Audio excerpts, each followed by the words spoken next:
Olá, continuamos o nosso estudo do novo Diretório para a Catequese. Iremos agora fixar-nos no capítulo 10º. E chama a sua atenção porque este capítulo é absolutamente essencial para a compreensão não só de tudo o que foi dito até agora, mas também para o futuro que nos espera. Ele não é apenas um diagnóstico sobre a realidade que vivemos, ele é, mais didaticamente, um propulsionador, um impulsionador, se quisermos, uma mola para nos fazer despertar e abraçar o presente e o futuro com os olhos e com o coração de Deus. É por isso que eu vou convidar você, caso seja essa a sua opção, de ler primeiro o capítulo 10º. Você pode pausar esse vídeo aqui, pode ir ler primeiro o capítulo 10º, depois voltar e deixar a aula correr, escutar o que eu vou dizer para você e no final fazer uma releitura então do capítulo. Essa pode ser uma metodologia que lhe ajude. Caso você não possa ou não queira fazer isso agora, também não tem problema. Eu vou dar uma introdução a todo o capítulo e depois, quem sabe, isso pode lhe ajudar na sua leitura. Mas digo, o capítulo 10º é aquele que de algum modo articula, une tudo o que foi dito até agora e é talvez, no meu entendimento, o capítulo que é o motivo que originou o surgimento deste novo diretório e das perspectivas que ele apresenta para todos nós como catequistas, como igreja, como comunidade que quer anunciar e servir com alegria o Evangelho do Senhor Jesus Cristo. O capítulo 10º ele trata da catequese diante dos cenários culturais contemporâneos. Já vimos a importância da experiência humana. Já vimos que a catequese é uma realidade para pessoas concretas. Já vimos, inclusive, diversos ambientes e realidades onde a catequese precisa se renovar, ter um olhar novo, ter novas abordagens. Mas essas novas abordagens nascem justamente deste novo olhar. A vida mudou, o mundo mudou e nós mudamos continuamente. E esta realidade que vivemos hoje, complexa, exigente, também difícil, nos coloca diante de um cenário novo em termos evangelizadores. Não basta que a gente repita o passado. Você já me ouviu dizer isso, eu vou dizer de novo. Nós não fomos feitos nem sonhados por Deus para sermos papagaios. Nós somos humanos, criados à imagem e semelhança de Deus para sermos transparência do seu amor. Então, se essa é a nossa missão, nós precisamos olhar com maior atenção o mundo em que vivemos, os dinamismos que nele existem e que nos interpelam fortemente. A isso a gente chama ler os sinais dos tempos, inspirados na linguagem do Concílio Vaticano II. E lá na Constituição Pastoral Gaudium et Spes diz que as alegrias e as esperanças, tristezas e angústias dos homens e mulheres, nossos irmãos e nossos contemporâneos, são também alegrias, esperanças, tristezas e angústias de todos os discípulos de Cristo. E conclui esse número primeiro da Gaudium et Spes dizendo: e não há nada de verdadeiramente humano que não encontre eco em nossos corações. Então veja o que é que está sendo dito. E o capítulo inicia citando esse número primeiro da Gaudium et Spes. Que aquilo que é verdadeiramente humano, os anseios mais ansiosos, deixe que eu diga assim com esta redundância, do coração humano, devem chamar a nossa atenção. São um clamor que devemos escutar, é uma realidade que precisamos contemplar, é uma realidade que precisamos habitar e escutar. Porque há uma sede que acompanha tudo isso, uma sede de humanidade, de dignidade, uma sede de Deus, que nós como catequistas e colaboradores na obra da evangelização precisamos estar atentos. Então, o que é que o documento começa por enfatizar neste capítulo 10º? Primeiramente, que estas realidades que vamos conversar agora são temas aos quais precisamos dar não somente espaço, mas uma atenção constitutiva, seja na catequese, seja na pastoral. Isto é, deve haver aqui uma preocupação primordial que nos faça refletir, pensar, repensar, converter os nossos esquemas, planejamentos para um novo olhar, uma nova perspectiva de conversão pastoral espiritual e missionário. Para isso, é importante não esquecermos o que é evangelizar e que o Papa Francisco resume deste modo: evangelizar é tornar o reino de Deus presente no mundo. Então, a partir daqui, nós vamos ver que a cultura contemporânea é uma realidade muito complexa, que nós precisamos, e usam o texto, uma imagem do Papa Francisco, de uma visão em poliedro, ou seja, o poliedro nos permite ver a realidade a partir de diversos pontos de vista, mas também nos chama sempre a colocar em relação uns com os outros. Então, essa é uma visão sistémica que a gente precisa olhar. Não uma visão unidirecional, monodirecional, mas uma visão poliédrica. A mesma realidade tem várias faces, manifesta para nós diversas realidades, diversas intensidades, diversas sedes, e nós precisamos saber articular esses pontos para entender a realidade assim. E uma realidade que necessita desta abordagem interpretativa de maneira poliédrica, então é uma realidade que convida a Igreja a assumir uma perspectiva sinodal como metodologia coerente com o percurso que a comunidade é chamada a fazer. A Igreja não tem respostas já pré-confeccionadas para tudo. Ela tem uma fé para compartilhar, mas em cada tempo e em cada século e em cada história, as realidades são muito diversas. A fé é sempre a mesma. O modo de responder às diversas realidades é que varia de acordo com os tempos, de acordo com as necessidades. Fidelidade à fé e fidelidade ao humano. Esse é o grande desafio. Daí a perspectiva sinodal. Mais escuta, mais contemplação, maior diálogo e maior sinergia também, porque unidos somos geradores de comunhão. Divididos somos apenas autossuficiência individualista.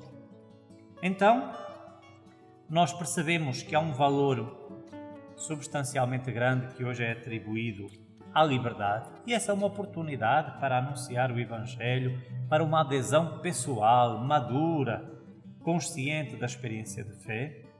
Percebemos que vivemos hoje numa sociedade da informação, não do conhecimento, mas da informação. Somos colonizados diariamente por imagens, sons, por tudo o que a gente pode imaginar. Mas, diante desta realidade complexa, em termos humanos, em termos sociais, culturais e afetivos, a Igreja precisa olhar tudo isto com os olhos da fé e perceber como há sedes que habitam todas estas realidades. Por isso, como servimos a pessoa concreta e como dizia o Papa Paulo VI, a Igreja é perita em humanidade, a nossa missão é olhar para as culturas humanas em atitude de escuta e de diálogo, examinando todas as realidades, não como juízes, mas como filhas e filhas de Deus que têm para levar, para compartilhar e oferecer a salvação que o próprio Deus é. Por isso nós precisamos de entender hoje os espaços humanos que se complexificaram, o contexto urbano das grandes cidades, o contexto rural que ainda permanece, as culturas locais e tradicionais. Basta lembrar, por exemplo, o contexto urbano em que vivemos e que os nossos bispos, nas diretrizes para a ação evangelizadora da Igreja no Brasil, nos chamam a atenção. O que é a Igreja? É esta comunidade que vive em comunidades urbanas e que é chamada a ser a casa do pão, da palavra e da missão. Esta casa que escuta, esta casa que serve, esta casa que coloca todos neste dinamismo anunciador e esta casa que celebra toda a vida que lhe vem de Deus.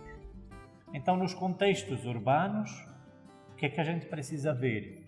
Que hoje eles são muito diferentes do que eram há décadas atrás, que aumentou de fato o anonimato, a solidão, que hoje tudo se verticalizou na maioria das nossas grandes cidades, que a comunicação entre as pessoas talvez esteja mais frágil, apesar de estarmos todos numa rede digital, mas que nada disso significa que o sentido religioso da vida esteja ausente ou que não haja sede de Deus.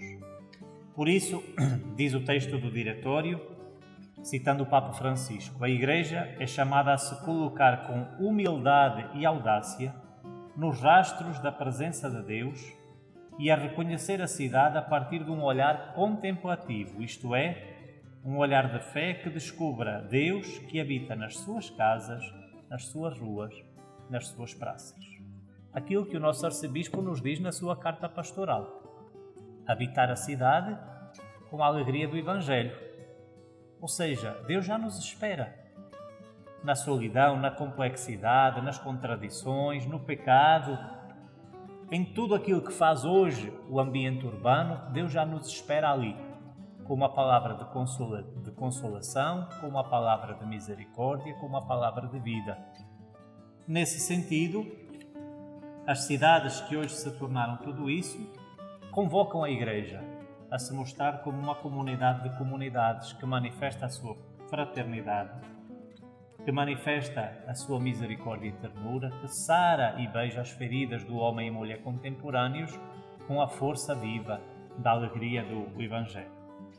Por outro lado, o contexto rural, que hoje é também urbano, porque com o smartphone temos o mundo na mão, o contexto rural, ele nos indica ainda algumas coisas que fomos perdendo com esta crescente urbanização, que é o respeito pela criação, pelos ritmos da criação, a simplicidade e a sobriedade do estilo de vida, o acolhimento, a solidariedade nas relações sociais, o sentido do trabalho e da festa.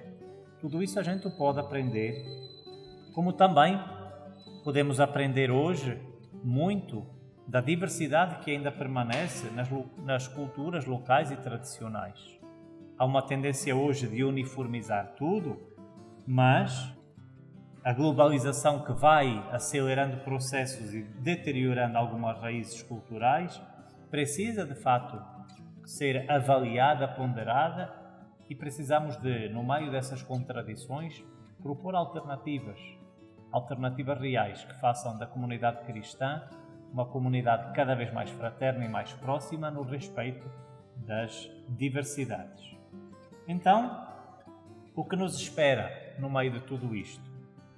Não só reconhecer as realidades urbanas que hoje são complexas, não só reconhecer as realidades rurais que, embora complexas, também mantêm alguns traços essenciais, não só reconhecer as realidades culturais, locais, nas diversas tradições, aqui na Arquidiocese da Paraíba, por exemplo, as diversas tradições indígenas que ainda temos muito vivas e presentes, não só reconhecer a piedade popular como um lugar teológico que devemos prestar atenção, mas perceber que, por exemplo, nesta piedade que chamamos de espiritualidade popular, há uma sede de Deus, apesar de às vezes ela parecer meio confusa, que se manifesta ali e que se manifesta em gestos simples, na contemplação dos mistérios da vida de Jesus, da sua paixão, na ternura para com a Mãe de Deus e os santos, em tantas coisas que precisam em alguns momentos de vigilância e purificação,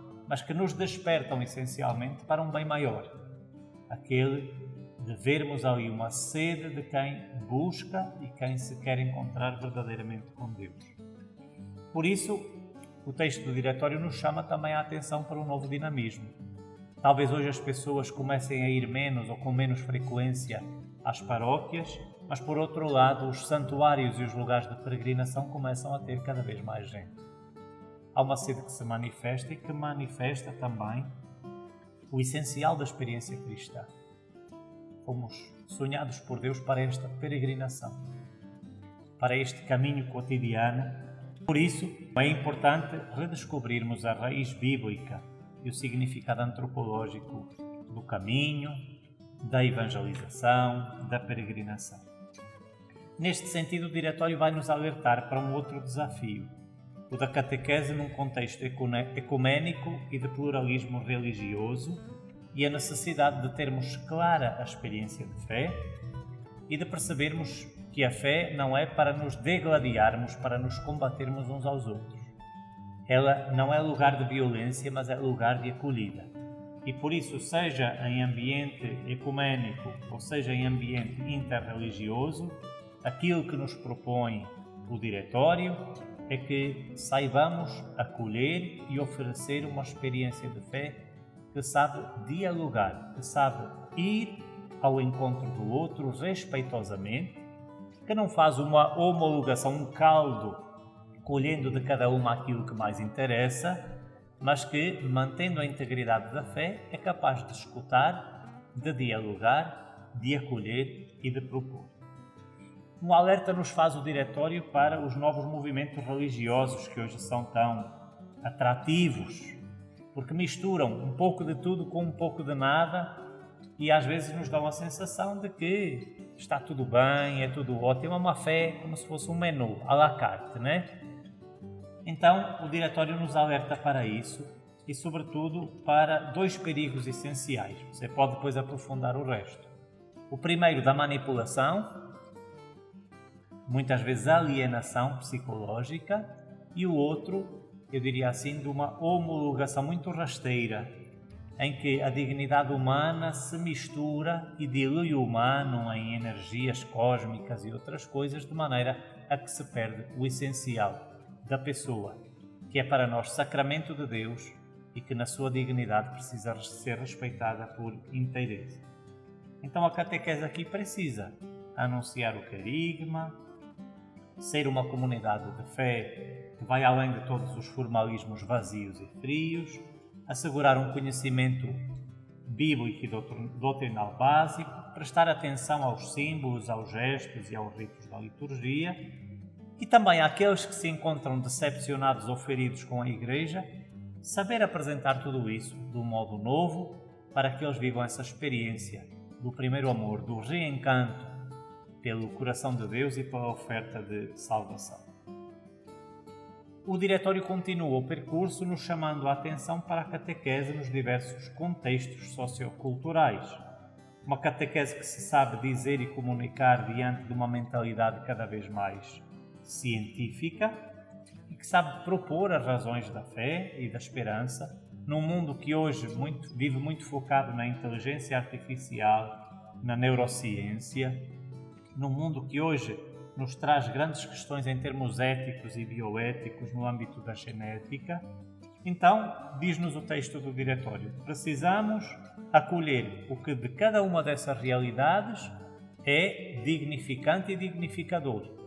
E, por outro lado, precisamos denunciar tudo aquilo que limita ou que mata a dignidade humana e, neste processo, lembrar o que é essencial. O fim da tecnologia é a pessoa. O conhecimento mais aprofundado da pessoa, pela neurociência ou pela genética, não é para a manipulação, é para a plenitude dessa pessoa.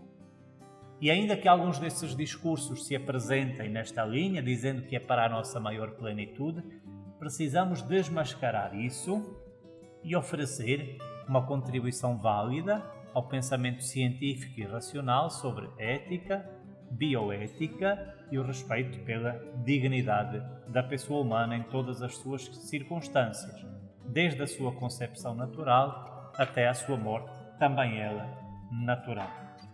Por fim, o diretório nos coloca diante da catequese e da cultura digital e nos chama a atenção para algumas coisas, que o digital não corresponde somente à presença de meios tecnológicos e que este ambiente marcado por várias oportunidades de diálogo, encontro, intercâmbio, extensão e enriquecimento das habilidades cognitivas e humanas é também um território de solidão, manipulação, exploração e violência, e de interesses económicos às vezes muito esquivos, dominadores, que fazem com que muitas vezes se possa ter uma visão distorcida da realidade, distorcida do humano e distorcida da própria vida interior.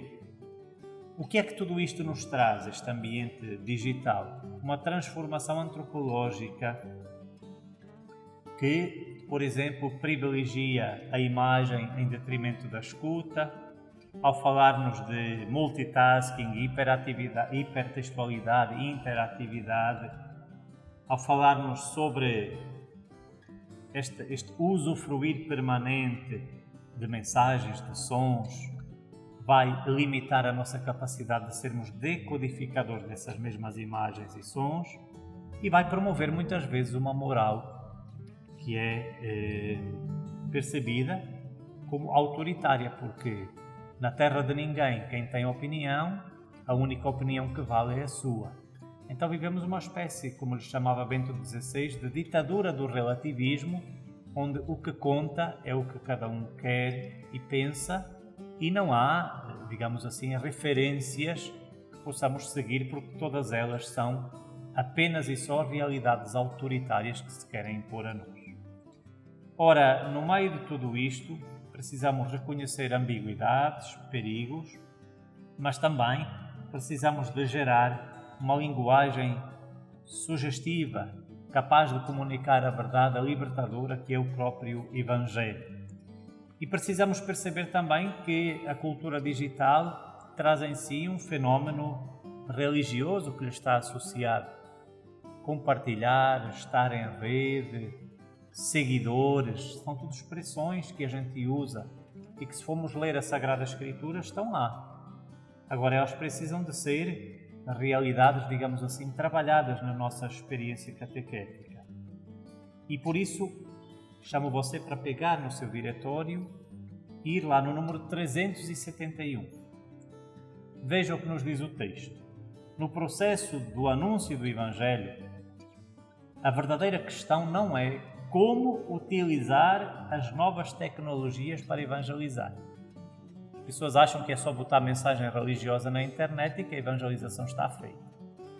Se fosse isso, Deus abriria com a sua graça a nossa cabeça, botava a Bíblia e o catecismo e estava resolvida a evangelização, não era?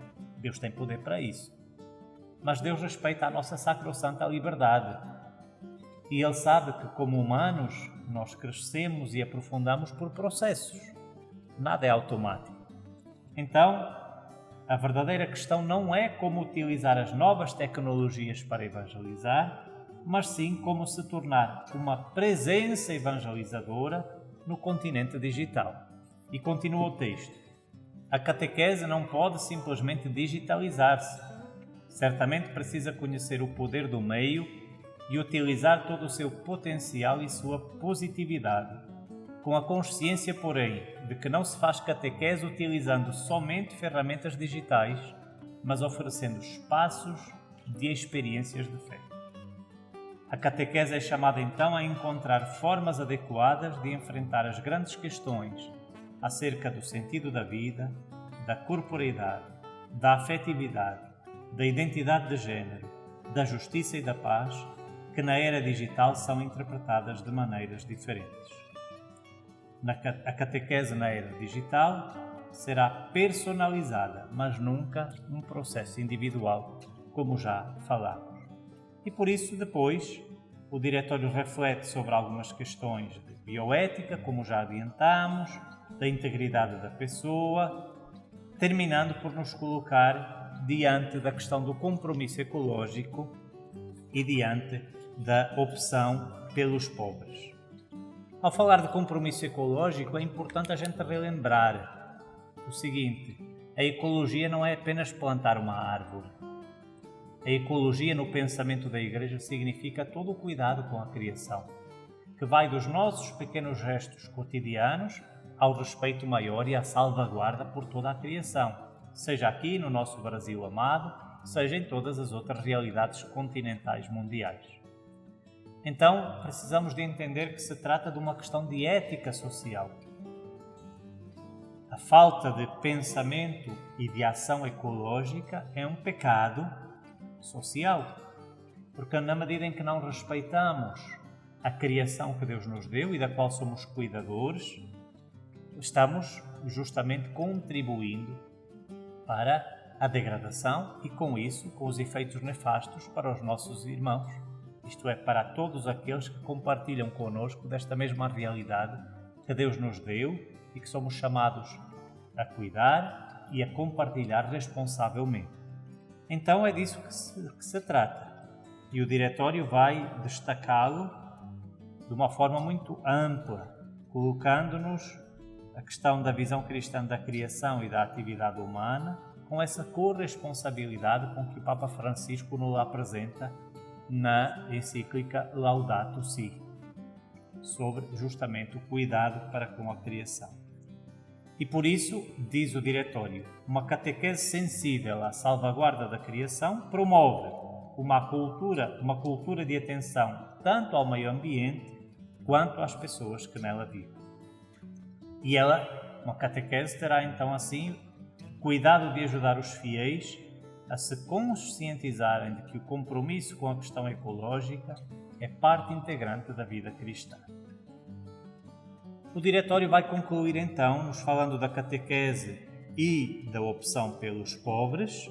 Já vimos o que disso nos falou o Papa Francisco lá no número 200 da exortação à alegria do Evangelho, e o texto do diretório no número 387 conclui, citando o Papa Francisco, que diz assim: a nova evangelização é um convite a reconhecer a força salvífica das suas vidas, isto é, da vida dos pobres, e a colocá-los no centro do caminho da Igreja. Consequentemente, o diretório termina falando da catequese de engajamento social. Repito aquilo que já disse. Nós não somos extraterrestres, somos humanos, com humanos, num mundo que precisa ser cada vez mais humano. Daí o nosso compromisso social parte do nosso encontro com Jesus Cristo, que transformou as nossas vidas e que quer transformar todas as vidas. Daí que seja importante então esta correlação entre catequese e doutrina social da Igreja. A doutrina social da Igreja está de forma sistemática apresentada, talvez você não conheça ainda, no Compêndio de Doutrina Social da Igreja. É só você digitar isso no Google que vai aparecer e você pode baixar em PDF e dar uma lida também. Ali está todo o pensamento que é fruto desta pedagogia da encarnação e que ao longo dos séculos e do modo mais sistemático desde Leão XIII até agora ao Papa Francisco vem se desenvolvendo, sempre com novos aportes, novos capítulos, e que nos recorda que somos cristãos e cidadãos. Um estimado professor que eu tive na Universidade Salesiana de Roma dizia que nós precisamos aprender a ser cidadãos na Igreja, isto é, a falarmos, dialogarmos, nos escutarmos e nos sentirmos engajados e comprometidos, e precisamos aprender a ser cristãos no mundo, isto é, homens e mulheres de fé que foram tocados tão radicalmente e tão existencialmente pela força da Páscoa de Jesus Cristo, que o Evangelho que têm para oferecer é plenitude do humano e plenitude da salvação. Então não esqueça, cidadãos na Igreja e cristãos no mundo. É para aqui que nos aponta o novo diretório, ao recordar-nos então estas realidades culturais que hoje vivemos, que são complexas e desafiadoras, mas que são as realidades onde Deus já nos espera, a você e a mim. Então vamos juntos.